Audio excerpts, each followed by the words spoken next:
여러분들 어제는 어린이날이었습니다. 그래서 아마 대부분들 집에서 쉼도 가지시고 휴식도 가지셨을 텐데요. 그래서 그런지 표정들이 다들 밝으십니다. 여러분들 그 밝은 표정처럼 오늘 우리에게 주신 그 은혜를 사모하며 하나님의 말씀의 자리로 나아가는 저와 여러분들이 되시기를 간절히 소망합니다. 이 어린이날만 생각하면 저희 어렸을 때의 기억이 떠오르는 것 같습니다. 그러면서 여러분들께서도 어렸을 때 한 번쯤은 해보셨을 텐데요. 아마 이제 미래에 이런 어떤 미래가 다가올까, 미래 시대가 오면 어떤 과학기술이라든지 어떤 문화가 우리에게 올까라고 하면서 그림을 한 번씩 그려보셨던 기억이 아마 있으실 겁니다. 아마 이런 그림이었을 텐데요. 저도 저는 컴퓨터로 그려봤지만 한번 그려봤어요. 2020년 정도가 되면은 미래 도시에는 자동차가 하늘을 날아다니고 하늘엔 정원이 있을 것이고 이제 로봇 친구들과 함께 떠드는 한번 10살 조덕희의 모습으로 제가 다시 한번 그려보았습니다. 아마 여러분들께서도 2010년이 되면 2020년이 되면 2030년이 되면 이런 미래가 오겠지라고 그려보셨던 아마 기억이 분명히 있으실 것입니다. 아마 여기서 분명히 이루어진 것도 있지만 이루어지지 못한 것도 있습니다. 저는 사실 2020년이 되면 굉장히 과학기술이 발달할 줄 알았습니다. 그런 큰 꿈을 가지고 있었던 어린이의 모습이었습니다.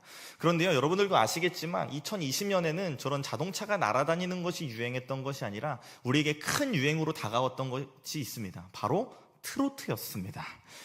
되게 옛날의 문화라고 여겨졌었던, 한번 사진 띄워주시겠어요? 옛날의 문화라고 여겨졌었던 이 트로트가 지금 우리에게 새로 다가오게 됐다라는 것이죠. 그래서 아마 이 가운데에서도 이 미스터 트롯이나 이 미스트롯에 있어서 열심을 가지고 보셨던 분이 분명히 계실 것 같습니다. 그런데 저는 사실 이 프로그램을 보지 않았습니다. 왜냐하면 나는 조금 더 젊은 음악을 듣고 싶어, 나는 좀 세련된 음악을 듣고 싶어라는 그런 마음이 있었기 때문에 이 프로그램을 보지 않았던 것 같아요. 그런데 제가 얼마 전에 저희 집에 여성 권사님 한 분이 계십니다. 저희 어머니이신데요. 자꾸 이 프로그램을 다시 보기로 보시길래 한번 같이 이렇게 보게 됐습니다. 그러면서 저 미스터 트롯에서 우승했던 임영웅 씨가 부른 바램이라는 노래를 듣게 됐습니다. 이렇게 처음부터 끝까지 쭉 들어보게 됐는데요. 제 반응이 어땠을까요, 여러분들? 네, 은혜를 받았습니다. 이렇게 근데 정말 여러분들 혹시 안 들어보신 분 있으면 들어보세요. 정말 그 감미로운 목소리에서 또한 그 가사 전달력에서 감정에서 되게 많은 은혜가 되는데, 물론 제가 거기서 은혜가 됐다라는 것은 그런 분위기만 가지고 있는 것이 아니라 거기에 있는 가사가 저에게 굉장한 은혜로 다가왔습니다.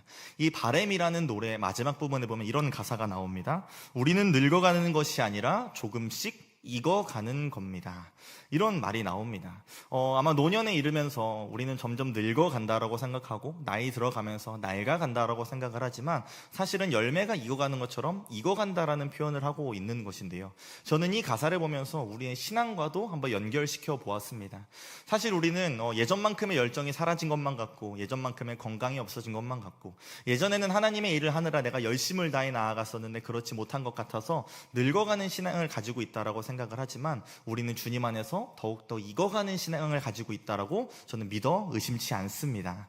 오늘 드려지는 이 예배가 그저 늙어가는 그런 예배로 끝나는 것이 아니라, 늙어가는 나의 신앙이 드러나는 시간이 아니라 하나님의 은혜 아래서 익어가는 예배가 되기를 소망합니다. 이 자리 가운데에서 하나님 말씀 듣고 익어가는 귀한 성도님들 되시기를 주님의 이름으로 축복합니다.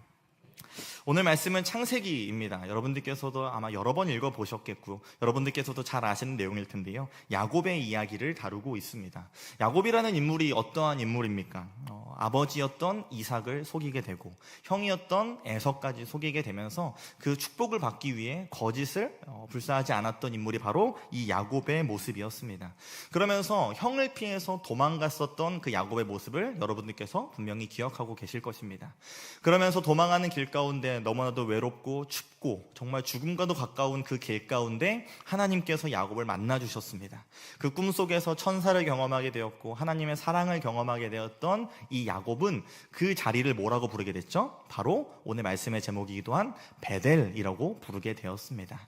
이 야곱의 첫사랑을 표현하는 곳이고 야곱이 하나님을 만난 그 자리를 표현하는 것이 이 베델이라는 곳입니다. 거기서 분명히 야곱은 결단했을 것입니다. 이 베델의 뜻은 하나님의 집이라는 뜻인데 내가 날마다 하나님과 거하고 하나님과 동행하며 하나님의 뜻대로 나아가야겠다라고 결단을 했을 것입니다. 그런데 이 야곱의 이런 모습들 또한 야곱의 이런 세월들을 보았을 때 이 베델의 모습, 이 첫사랑의 모습을 잃어가는 야곱의 모습을 발견하게 됩니다. 그리고 그 베델을 떠나가게 되는 모습을 우리는 발견을 하게 됩니다. 어떤 일이 일어나죠? 이제 야곱이 이제 삼촌 집에 가서 뭐 사기를 당하기도 하고, 뭐 하나님과 씨름하기도 하고, 이제 형과 화해를 하기도 하고, 여러 가지 일들이 있는데요. 다시 가나안으로 돌아와서 세겜이라는 곳에 자리를 잡게 되죠. 그런데 그곳에서 이 야곱의 아들들은 어떠한 일을 하게 됩니까? 이제 피해 학살을 하는 죄를 짓게 되는 것이 이 야곱과 야곱의 가족들의 모습입니다. 우리는 성경을 통해서 이것들을 보게 되었죠. 그러면서 한번 말씀으로 들어가면서 여러분들께 한번 이런 질문을 한번 드려보고 싶습니다. 사랑하는 여러분들께 이 베델이라는 곳은 어떠한 곳입니까? 여러분의 베델은 어디입니까? 여러분들께서 예수 그리스도를 만나셨던 곳, 여러분들께서 하나님을 경험하셨던 곳, 여러분들이 내가 하나님의 백성으로 살아가겠노라 결단했던 그 베델은 어디입니까? 또 하나 질문 드릴까요? 여러분들의 베델은 언제입니까? 언제 내가 하나님의 뜻대로 살아가겠노라 결단하였고 하나님의 자녀답게 살아가겠노라 마음을 먹으셨습니까? 또 하나 질문이 있습니다. 그렇다면 여러분들은 여전히 그 베델 가운데 거하고 계십니까? 여러분들은 여전히 그 하나님을 처음 만났던 그 첫사랑을 가지고 나아가고 계십니까? 이 야곱의 모습을 보면서 사실은 야곱과 야곱의 아들들은 너무나도 많은 죄들을 짓게 됩니다. 사실은 그 가운데 과연 구원이 있을까라는 생각이 들기도 하지만 오늘 하나님께서는 그들을 다시 베델로 부르십니다. 하나님께서는 베델로부터 떨어져 나온 그 야곱의 가족들을 다시금 베델로 부르시게 된다라는 것입니다. 다 함께 창세기 35장 1절의 말씀을 다 함께 한 목소리로 읽어보도록 하겠습니다. 시작. 하나님이 야곱에게 이르시되 일어나 베델로 올라가서 거기 거주하며 내가 내 형 에서의 낯을 피하여 도망하던 때에 내게 나타났던 하나님께 거기서 제단을 쌓으라 하신지라. 아멘. 이 야곱과 이 야곱의 가족들이 다시 이 순종의 여정을 시작합니다. 오늘 이 말씀을 통해서 이 순종의 여정에 동참하시는 저 여러분들이 되시기를 소망합니다. 다시 베델을 기억하고 다시 베델로 돌아가는 귀한 은혜의 자리가 되기를 간절히 소망합니다. 이제 이 야곱이 이 자신들의 가족과 자기를 따르는 그런 사람들을 함께 데리고 이제 베델로 향하게 됩니다. 그런데 그 출발 지점에 있어서 이 야곱은 그 가족들과 그 무리들에게 명령을 내리게 되는데요. 오늘 한번 세 가지로 정리를 해봤습니다. 한번 이 명령들을 한번 여러분들의 삶과 여러분들의 신앙에 한번 대입해 보셨으면 좋겠습니다. 첫 번째 명령은 바로 이방신들을 버려라입니다. 당시 창세기 53장 2절의 말씀을 35장 2절의 말씀을 보시면요, 야곱이 이에 자기 집안 사람과 자기와 함께한 모든 자에게 이르되 너희 중에 있는 이방 신상들을 버리고 라고 이야기를 하고 있습니다. 출발하면서 모두에게 얘기하고 있는 것이 무엇이냐면 너네들이 가지고 있고 너네들이 세웠던 너네들이 품고 있던 이 이방 신상들을 다 버려야 한다라고 이야기를 하고 있는 것입니다. 먼저 지금 야곱과 이 야곱의 가족들이 거하고 있는 이 세겜에 대해서 한번 이야기를 해보려고 합니다. 이 세겜이라는 장소는 어떠한 곳이냐면요, 가나안 땅에 위치했었고 그 안에서 수많은 교통들이 오가고 수많은 사람들이 오가고 있었던 그 중심지의 역할을 했습니다. 수많은 사람들, 수많은 문화들, 수많은 언어들이 오가는 곳이었고요, 그 안에서 수많은 사람들이 돈을 사용하였습니다.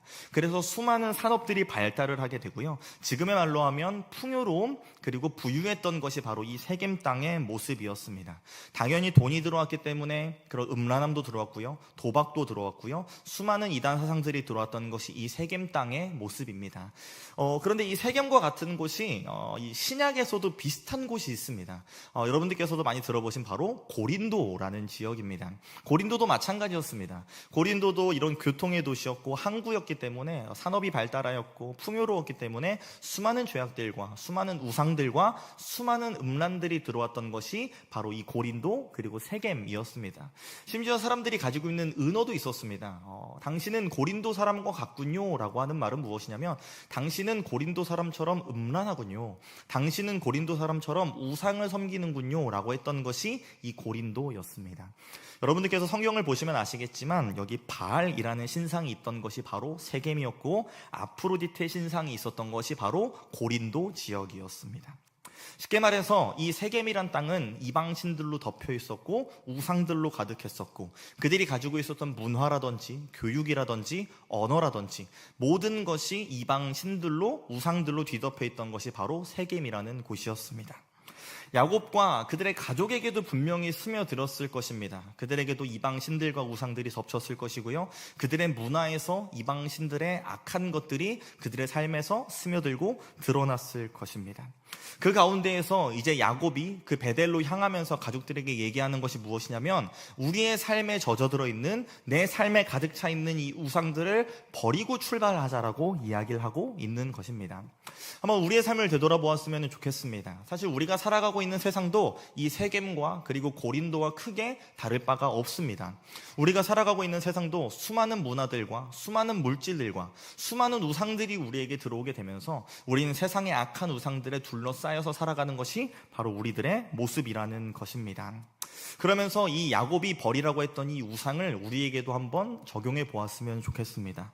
과연 우리가 버려야 하는 그 우상은 무엇입니까? 우리가 그 베델로 향하기 전에 내려놓아야 할 그 우상은 무엇입니까? 첫 번째로 우리가 말 그대로 그 거짓 우상을 버려야 합니다. 우리에게 있는 점괘라든지 무당이라든지 사주라든지 타로라든지 우리의 삶에 물밀듯이 몰려오고 있는 이 미신적인 것들, 이 우상적인 것들을 우리의 삶에서 버리기에 우리는 힘써야 한다라는 것입니다. 사실 여러분들 밖에 나가보시면 요즘 그런 것들이 너무나도 많습니다. 길거리에서 타로를 봐준다거나 아니면 사주를 봐준다거나, 아니면 요즘은 여러분들이 가지고 계신 스마트폰으로 사주를 보기도 합니다. 여러분들이 가지고 있는 챗 GPT에 나의 정보를 입력하고 사주를 봐달라고 하면 기가 막히게 봐줍니다. 그렇다고 하시면 안 됩니다, 여러분들. 그거는 맞지 않습니다. 우리에게는 그런 것들로 밀려오는 세상 가운데 살아가고 있습니다. 길을 나가보면 무료로 타로를 봐준다고 하는 것들도 쉽게 찾아볼 수가 있습니다. 그래서 말씀을 준비하면서 과연 우리의 세상 가운데 있는, 우리 대한민국 가운데 있는 그런 우상들, 그런 미신들의 규모가 어느 정도 될까라는 것을 좀 검색을 해보게 됐는데요. 제가 생각했을 때 경제 규모로, 시장 규모로 한 100억쯤 되려나? 사람들이 점괘를 보고 구술하는데 한 200억쯤 되려나? 이런 생각을 했습니다. 그런데 시장 규모가요, 1조 4천억 원이 최소라고 합니다. 최소. 아무리 최소로 잡아도 1년에 1조 4천억 원이라는 돈이 이 점괘와 구술하는 데 돌아다닌다라고 합니다. 최대로는 4조 원까지 움직인다라고 이야기를 합니다. 이 무당 또한 이 점괘하는 종사자 업만 해도요 80만 명에 육박하는 것이 지금 우리가 살아가는 이 대한민국의 상황이라는 것입니다. 그런데요, 이것이 교회 바깥에만이 일이 아닙니다. 너무나도 안타까운 것이 예수를 믿는 우리들이 하나님을 예배하는 우리 그리스도인들 가운데에서도 예수를 믿는다라고 교회에 나오지만, 예배의 자리에 매주 나와서 하나님을 섬기고 봉사의 자리로 나오지만 점괘를 보고 무당을 찾아가는 그리스도인들이 더욱더 늘어나고 있는 지금 이 시대를 우리는 살아가고 있다라고 하는 것입니다. 아마 이 가운데에서는 저는 살아가면서 한 번도 무당을 찾아간 것도 없고 점괘를 본 적도 없습니다라고 생각하는 분도 계실 것입니다. 너무 잘하고 계신 거예요. 하지만 우리가 조심해야 되는 것이 무엇이냐면, 나도 모르는 사이에, 나도 알아채지 못하는 사이에 그런 미신적인 것들, 우상들이 우리의 삶 가운데 찾아오고 나를 덮치고 있다라는 것입니다. 아까 말씀드린 저희 집에는 여자 권사님이 한 분 계십니다. 그 여자 권사님이랑 저희 누님과 셋이서 이렇게 여행을 한번 다녀온 적이 있습니다. 마카오 여행을 다녀온 적이 있는데요. 이렇게 가이드를 따라서 이렇게 여행을 다니는데, 이 마카오는 포르투갈 식민지였기 때문에 성당들이 굉장히 많습니다. 그래서 성당들이 이렇게 구경을 다니는데요. 성당 앞에 큰 동상이 하나 있더라고요. 근데 동상에 오른쪽 손가락 끝이 그 페인트가 다 벗겨져 있는 겁니다. 여러분들 아시겠지만 보통 돌하르방이라든지 동상이라든지 뭐가 벗겨져 있는 곳은 사람들이 많이 만진 겁니다. 그럼 웬만하면 애를 잘 낳거나 웬만하면 돈을 많이 벌거나 그런 겁니다. 아마 여기서 해보신 분도 계실 겁니다. 근데 가이드가 설명을 해주는 겁니다. 저 동상의 손가락을 잡으면 자녀를 많이 난답니다 라고 하는 순간 그 권사님 눈빛이 살짝 바뀌시더라고요. 되게 관심을 가지시는 눈빛이셨습니다. 그래서 저도 이렇게 유심히 보게 됐는데요, 아니나 다를까 저희 누님께서 지금 결혼을 하셨는데 아직 자녀가 없습니다. 그러면서 얘기를 하더라고요. 너 잠깐 일로 와봐. 너 가서 저거 좀 잠깐 만지고 와. 그러시는 겁니다. 아니나 다를까 그분은 또 가서 만지시더라고요. 그래서 제가 얘기를 했죠. 아니 지금 전도사 앞에서 지금 뭐 하는 거냐고. 그랬더니 그 여자 권사님이 저한테 또 말씀하시더라고요. 혹시 모르니까 너도 가서 만지고 와. 물론 우스갯소리로 했었고, 제가 만졌을까요? 안 만졌을까요? 네, 안 만졌습니다. 안 만졌습니다. 다행히도 안 만졌습니다. 뭘 얘기를 하고 싶은 거냐면 그것이 잘못됐다라는 걸 얘기를 하는 것이 아니라 우리의 삶에 나도 모르는 사이에 다가오고 있는 그런 세상의 미신적인 것들이나 우상적인 것들이 다가올 때가 있습니다. 하지만 야곱 그리고 하나님께서 오늘 우리에게 그것들을 버려야 한다라고 말씀하십니다. 또한 우리가 다 눈에 보이는 그런 우상들도 있지만 바로 우리의 삶 가운데 하나님의 자리를 차지하고 있는 것이 있습니까? 여러분들의 삶을 되돌아보았을 때 여러분들의 삶에 하나님의 자리를 차지하고 있는 그것이 바로 우상이라고 성경은 이야기를 하고 있습니다. 하나님보다 앞서가는 것, 하나님 자리에 올려놓은 그것, 하나님보다 우선이 되는 그것이 우리의 우상이며 그것들을 버려야 한다라고 말씀하십니다. 여러분들에겐 무엇입니까? 누군가는 돈일 것입니다. 돈이 하나님보다 앞서가고 돈이 하나님 자리를 차지하고 있는 분이 분명히 계실 것입니다. 누군가는 명예일 것입니다. 그 명예를 지키기 위해서, 나의 자리를 지키기 위해서 하나님보다 앞서가고 있고 하나님보다 높아져 있는 우상이 있을 것입니다. 누군가는 자녀일 것입니다. 나의 자녀의 성공을 위해서, 자녀의 기쁨을 위해서 하나님보다 그 자녀가 먼저 되는 것을 우리는 발견을 하게 됩니다. 아니면 나 자신일 때가 있습니다. 하나님이 나의 우상이 되셔서, 하나님이 나의 주인이 되셔서, 하나님이 나의 전부가 되셔서 나를 다스리시는 것이 아니라 내가 주인이 되어서, 내가 우상이 되어서 내가 하나님을 다스리고 있는 나의 모습을 발견하게 될 것입니다. 사랑하는 여러분, 그런데 성경에서는요 이런 우상들을 어떻게 해야 한다라고 말씀하고 계십니까? 지난주에 조 목사님께서 지지난주죠? 잠시만요.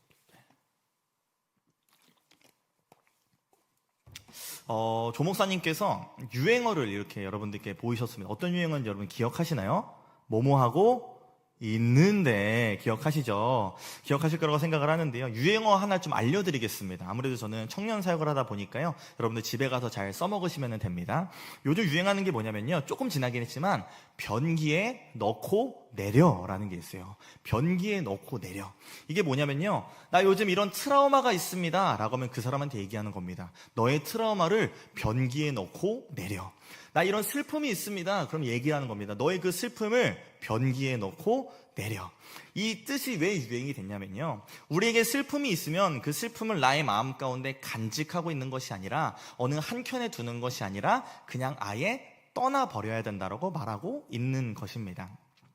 우리의 우상도 마찬가지인 것 같습니다. 우리는 분명히 이것들을 떠나버려야 한다는 것을 알고 있지만 우리의 한켠에 가지고 있는 우리의 모습을 발견하게 됩니다. 창세기 35장 4절에 하나님께서는 이렇게 우리의 우상들을 하여야 한다고 말씀하고 계신데요.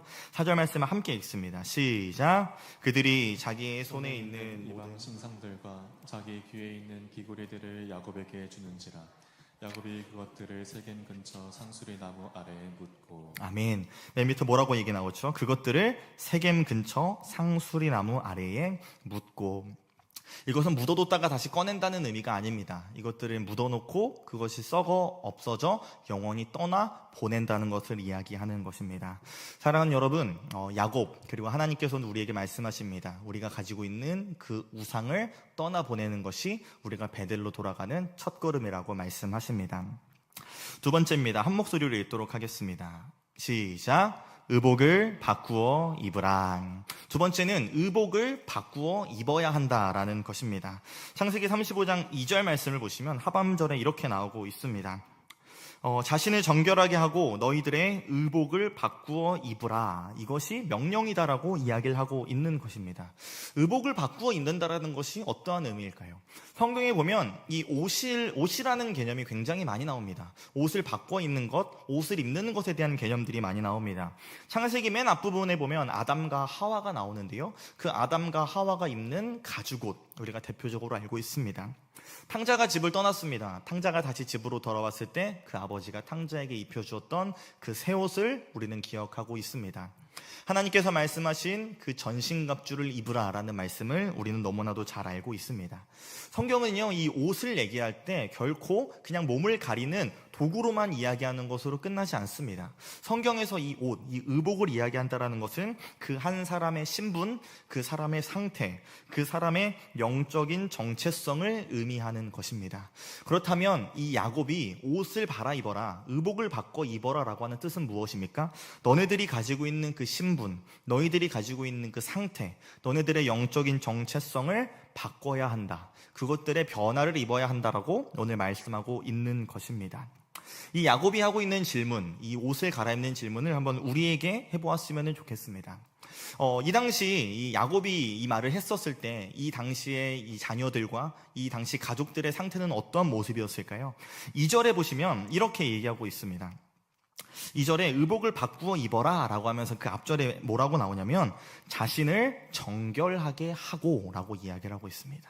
자신을 정결하게 하고, 쉽게 말하여 자기의 죄를 씻고 자기의 죄에서 벗어나 옷을 새롭게 입어야 한다라고 이야기를 하고 있는 것입니다. 쉽게 말해서 이 야곱의 자녀들, 이 가족들, 이 무리들이 가지고 있었던 것은 바로 죄에 노예된 정체성이 그들에게 있었다는 것을 의미합니다. 이 당시 창세기의 배경을 다시 한번 살펴보려고 합니다. 이 베델로 떠나기 바로 직전에 어떠한 일이 있었습니까? 이 야곱의 딸이 있었습니다. 바로 디나라는 딸이었는데요. 이 세겜 땅에서 이 디나라는 여인이, 이 딸이 추행을 당하게 되고 강간을 당하게 되는 이 고통을 당하게 됩니다. 아픔을 당하게 되죠. 아마 가족 입장에서는 당연히 분노하게 될 것이고 큰 화가 나는 모습이었을 것입니다. 그 가운데에서 이 디나의 오빠였던 시므온과 레위가 분노하게 됩니다. 그 가운데에서 분명히 하나님이 원하시는 방법이 있었을 터인데 이들은 하나님의 뜻을 전혀 구하지 않고 어떠한 선택을 하게 됩니까? 그들에게 할례를 받아야 한다라고 거짓말을 하게 되고 그들이 할례를 받게 합니다.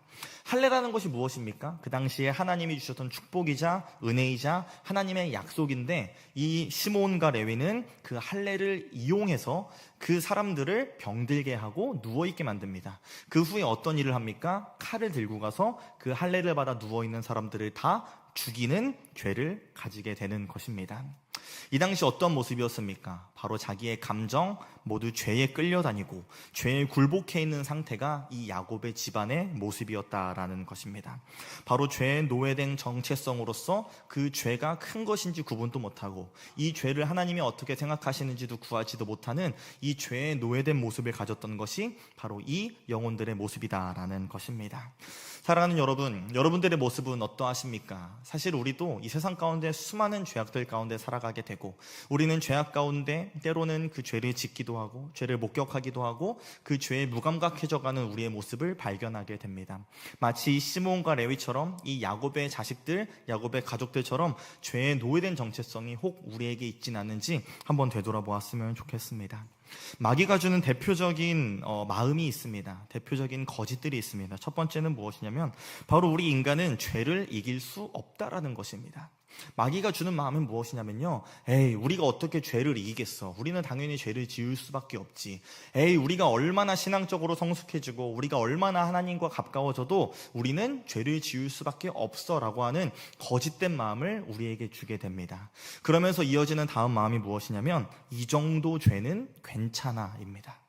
이 정도 죄는 아마 다 질 거야. 이 정도 죄는 누구나 짓는 죄지. 내가 어떻게 죄를 안 지을 수 있겠어. 이 정도 죄는 하나님께서도 이해해 주실 거야. 이 정도 죄는 하나님께서 기뻐하실 거야. 이 정도 죄는 하나님께서도 모른 척 해주실 거야 라고 하는 마음을 주는 것이 이 마귀의 모습입니다. 그렇기 때문에 우리는 자꾸 무엇을 하냐면 자꾸 죄와 타협하게 되고 우리의 마음 가운데 합리화적인 마음을 가지게 되는 것이 바로 죄에 노예된 우리의 모습을 발견하게 된다라는 것입니다. 사랑하는 여러분, 예수님께서 이 땅 가운데 오셔서 우리에게 계속 말씀하시는 것이 무엇이냐면 너희들은 죄의 노예가 아니라 그 죄를 이긴 자들이라고 말씀하십니다. 예수님께서는 그 죄를 이겨 그 죄로부터 승리하는 자들이라고 우리에게 말씀하십니다. 로마서 6장 6절의 말씀을 다 함께 한 목소리로 읽도록 하겠습니다. 시작. 우리가 알거니와 우리의 옛사람이 예수와 함께 십자가에 못 박힌 것은 저의 몸이 죽어 다시는 우리가 죄에게 종노릇하지 아니하려 함이니. 아멘. 다시는 우리가 죄에게 종노릇하지 못하게 한다라는 그 예수 그리스도의 말씀처럼 우리는 무엇으로부터 떠나야 합니까? 우리는 그 의복을 벗고 더는 그런 죄에 노예된 정체성을 가지고 살아가는 것이 아니라 하나님의 자녀로서 죄를 이기고 하나님의 자녀로서 그 말씀으로 승리하는 그 정체성을 가져야 할 것입니다. 이러한 결단으로 나아가시는 저 여러분들 되시기를 간절히 소망합니다. 마지막 세 번째는 바로 베델로 올라가라입니다. 첫 번째는 이제 이방신들을 버려라 였습니다. 그리고 그것들을 땅에 묻었습니다. 그리고 의복을 갈아입었습니다. 그리고 이제 그제서야 베델로 올라가게 됩니다. 3절 말씀 함께 보도록 하겠습니다. 우리가 이더라나 베델로 올라가자. 내 환난 날에 내게 응답하시며 내가 가는 길에서 나와 함께 하신 하나님께 내가 거기서 제단을 쌓으려 하노라. 아멘. 아멘. 여기서 무엇이라고 얘기 나오죠? 베델로 올라가자라고 하면서 베델로 향하게 됩니다. 저는 여기서 올라가자라는 단어에 한번 초점을 두었습니다. 올라가자라는 뜻이 무엇일까요? 물론 우리가 시골 명절에 우리가 시골로 올라가자가 될 수도 있고, 아니면 서울로 올라가자 이런 뜻도 있을 수 있는데요. 실제로 이 베델이라는 곳은 세겜보다 지리적으로 굉장히 고지대였습니다. 쉽게 말해서 이 베델로 향하기 위해서는 언덕길을 끊임없이 걸어야 했던 것이 이 당시 사람들의 모습이었습니다. 그래서 야곱도 그것을 알았기 때문에 자기 가족들에게 이제 저 높은 베델을 향해서 걸어 올라가자라고 이야기했을 것입니다. 하지만 이것이 그 올라가자의 끝이었을까요? 아니었을 것입니다. 이 성경에서 얘기하는 그 올라가자라는 것이 무엇이냐면 바로 그 밑바닥에 있는, 그 밑에서 머물러져 있는 우리의 모습이 바로 하나님께로 올라가야 함을 이야기하고 있는 것입니다. 그 세겜이라는 곳에서 수치를 당하고 안주하였고 영적으로 무너진 상태 가운데 있었습니다. 그 가운데에서 은혜를 구하지도 못하였고 죄에 휩싸여 있었고 그 우상 가운데 빠져 있었던 그 야곱의 가족들의 모습이었습니다. 저는 이것을 한번 이렇게 표현해 봤습니다. 바로 영적 저지대, 바로 세겜의 위치에 있는 바로 이 야곱과 그들의 모습이었다라는 것입니다. 간절함도 사라졌고요. 그 은혜를 구하는 것도 사라진 모습, 바로 이 영적인 저지대에 머물러 있는 바로 이 야곱과 그들의 가족들에게 이제 야곱이 이야기라는 것입니다. 이제 베델로 올라가자라고 이야기라는 것입니다. 제가 앞에서 그 가수 임영웅님의 이런 바램이라는 가사를 말씀드렸죠. 가사가 무엇이냐면 우리는 늙어가는 것이 아니라 조금씩 익어가는 것입니다. 그런데 한번 저 스스로에게 질문을 해보았습니다. 그렇다면 늙어가는 신앙이라는 건 무엇일까? 그저 늙어가고 낡아가는 신앙이라는 것은 무엇일까? 이것이 바로 이 영적 저지대에 머물려고만 하는 우리의 모습이 아닐까라는 묵상이 되었습니다. 하나님을 분명히 믿는다라고 이야기하지만, 예배를 나와서 하나님을 섬긴다라고 이야기하지만 그 첫사랑을 잊어버리고 하나님을 향한 그 간절함을 잊어버리고 하나님께 나아가지 못하고 그저 나의 마음이 그런 죄악들로 물들어가고 있는 그런 영적인 저지대에 내가 있진 않는지, 이런 스스로의 질문을 해보게 되었습니다. 내 뜻과 내 방법대로 살아가는 그 상태, 바로 이것이 야곱과 그들의 모습이었는데요. 그러나 하나님께서 그들을 베델로 부르십니다. 베델이라는 바로 높은 곳으로 부르시는 것입니다. 그래서 저는 베델을 반대로 이렇게 표현해 보았습니다. 바로 영적 고지대입니다. 사랑하는 여러분, 하나님께서는 영적 저지대에 머물러 있고 영적 저지대에 빠져 있는 우리를 이 영적 고지대 베델로 부르십니다. 하나님께서는 이 베델로 나와 예수 그리스도의 그 첫사랑, 하나님이 주시는 그 은혜를 회복하라고 우리에게 말씀하십니다. 근데 여기서 중요한 단어가 있습니다. 3절 말씀에 베델로 나와라 라고 말씀하시면서 그 가운데 어떤 단어가 있냐면 바로 일어나 라는 단어가 있습니다. 일어나. 너희는 일어나 베델로 올라가자 라고 고백을 하고 있는 것이죠. 바로 내가 머물러 있는 그 자리에서 내가 박차고 일어나 내가 그 베델로 향해야 된다라는 것입니다. 사랑하는 여러분, 때로는 내가 그 십자가의 길로 걸어간다라는 것, 하나님의 그 순종의 길로 나아간다라는 것, 내가 섬김의 길로 나아간다라는 것은 때로는 우리에게 두려움으로 다가옵니다. 내게 벅참으로 다가올 때가 있을 것입니다. 내가 서 있는 그 곳이 나에게 안정감으로 다가올 때가 있을 것입니다. 그러나 오늘 하나님께서는 나에게 그곳을 박차고 일어나 그 베델로 나오라고 말씀하십니다. 그래서 우리가 가졌으면 하는 것이 있습니다. 바로 베델이라는 명확한 목적지를 가지시기를 소망합니다. 우리가 나아가야 할 길은 바로 이 하나님의 집, 하나님의 은혜로 가득한, 하나님의 말씀으로 가득한 이 베델이라는 명확한 목적지를 가지고 나아가시기를 소망합니다. 만약에 제가 어떤 여행지를 간다라고 생각을 해보세요. 여러분들께서도 집에서 이제 여행을 준비한다고 생각해보세요. 여러분들이 짐을 열심히 싸십니다. 가방을 싸셨어요. 자동차에 기름도 가득 채웠습니다. 여러분들 카드와 지갑에는 돈이 두둑합니다. 여러분들께서 집을 나서셨습니다. 그런데 여러분들이 그 집을 나섰지만 명확한 목적지가 없다면 여러분들은 어디로 가시겠습니까? 다시 집으로 돌아가게 될 것입니다. 우리가 나왔지만 목적지가 없다면 우리는 원래 있던 곳으로 돌아가게 됩니다. 우리가 이 베델이라는 명확한 목적지를 가지고 우리의 신앙의 여정을 가지고 살아갈 때 하나님께서는 나와 동행하시며 나에게 그 베델의 은혜를 다시 부어주실 줄 믿습니다. 말씀을 마치겠습니다. 결국에는 그 인고의 시간을 뚫고 이제 야곱이 그 자식들과 그 가족들과 함께 이 베델에 도착하게 됩니다. 그래서 이제 베델을 베델이라고 표현하는 것이 아니라 엘 베델이라고 부르게 됩니다. 되게 비슷하지만 앞에 엘이라는 글자가 붙죠. 이것이 무슨 뜻입니까? 베델이라는 것의 뜻이 무엇이냐면 하나님의 집, 하나님의 은혜, 또한 하나님의 복이라는 뜻입니다. 쉽게 말해서 베델이라고 고백했을 때 하나님, 이제 내가 하나님의 은혜로 살아가겠습니다. 하나님의 복으로 살아가겠습니다. 하나님이 공급해 주시는 은혜로 살아가겠습니다. 그 첫사랑을 회복했던 것, 첫사랑을 만났던 것이 이 베델이라는 곳인데요, 이 베델에 다시 돌아와서는 야곱이 고백하는 것이 여긴 이제 베델이 아니라 엘 베델입니다 라고 고백합니다. 엘 베델의 뜻은 뭐냐면 베델의 하나님입니다. 베델의 하나님. 원래는 무엇이었죠? 저는 하나님이 주시는 은혜면 됩니다. 나는 하나님이 주시는 복이면 됩니다. 하나님이 주시는 풍요면 됩니다. 그런데 이제 고백이 바뀌는 겁니다. 저는 이제 하나님이면 됩니다. 저는 이제 하나님만 계시면 됩니다. 그게 풍요가 아닐지라도, 그것이 기쁨이 아닐지라도, 그게 나의 삶의 유익이 아닐지라도 그저 하나님이면 됩니다 라고 고백하는 것이 이 야곱의 모습입니다. 바로 이것이 익어가는 신앙 같습니다. 우리가 머물러 있는 그곳을 박차고 일어나서 내가 쥐고 있는 것을 내려놓고, 내가 가지고 있는 것을 내려놓고 내가 그 베델로 향할 때 하나님께서는 나에게 그 엘 베델을 보여주십니다. 비록 그 길이 험할지 모르지만, 그 길에 용기가 필요할지 모르지만 하나님께서 우리와 함께 하심을 믿습니다. 마지막으로 창세기 35장 5절의 말씀을 다 함께 한 목소리로 읽도록 하겠습니다. 시작.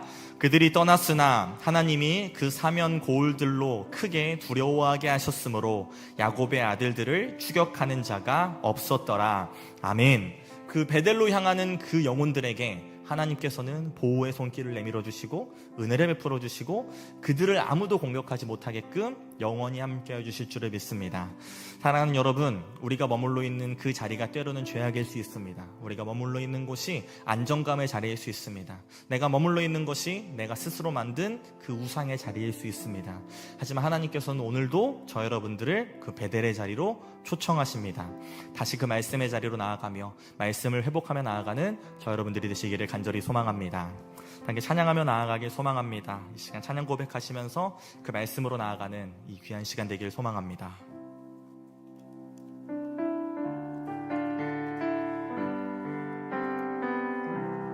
많은 이들 말하고, 많은 이들 말하고, 많은 이들 노래는 하지만 정작 가진 않는 길, 두려운 생각보다 많이 힘들고 험한 일보단 그저 말로만 가려기에 점점 멀어져만 가네. 내게 생명 주었던 그 길 점점 이용하려 하네. 내게 사랑 주었던 그 길 다시 복음 앞에 내 영혼 선해. 주님 만나 그때 나 다시 돌아가 주님께 예배 드리며 다시 십자가의 길 걸으리. 점점 멀어져만 가네. 점점 멀어져만 가네. 내게 생명 주었던 그 길 점점 이용하려 하네. 점점 이용하려 하네. 내게 사랑 주었던 그 길 다시 복음 앞에 내 영혼 선해. 주님 만나 그때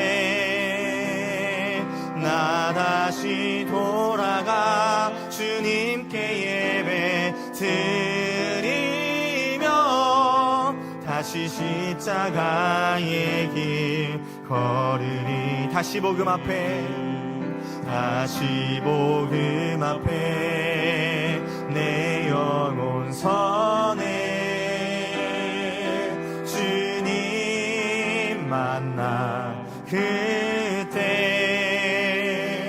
나 다시 돌아가 주님께 예배 드리며 다시 십자가의 길 걸으리. 아멘. 이 시간에 기도하며 나아가기 소망합니다. 사랑하는 여러분, 오늘도 주님께서 우리를 베델로 부르십니다. 주님께서 나를 다시 그 십자가의 길로 부르십니다. 죄악 가운데 빠져있는 나의 모습일지 모르지만, 그 우상 가운데 젖어있는 나의 모습일지 모르지만, 이제 우리가 오직 그 주의 십자가의 길로 가길 원합니다. 이 시간에 기도하며 나아갈 때 주님, 내가 그 주님을 향해 나아가게 하여 주시옵소서. 베델이라는 그 영적인 목적지를 가지고 나아가게 하여 주시옵소서. 나 유일한 구원 되시며 나 유일한 만족 되신 아버지만을 붙들고 나아가게 하여 주시옵소서. 이 시간에 결단의 기도로 나아가기 원합니다. 주님, 내가 결단하며 나아가오니 나의 삶을 주님께 맡겨드립니다. 나의 삶 주님께서 기뻐 받아주시옵소서. 이런 기도로 나아가기를 소망합니다. 이 시간 간절히 부르짖으며 나아갈 때 나와 함께 하실 그 주님을 기대하며 나아가기 원합니다. 이 시간 이렇게 주여 한번 부르짖으며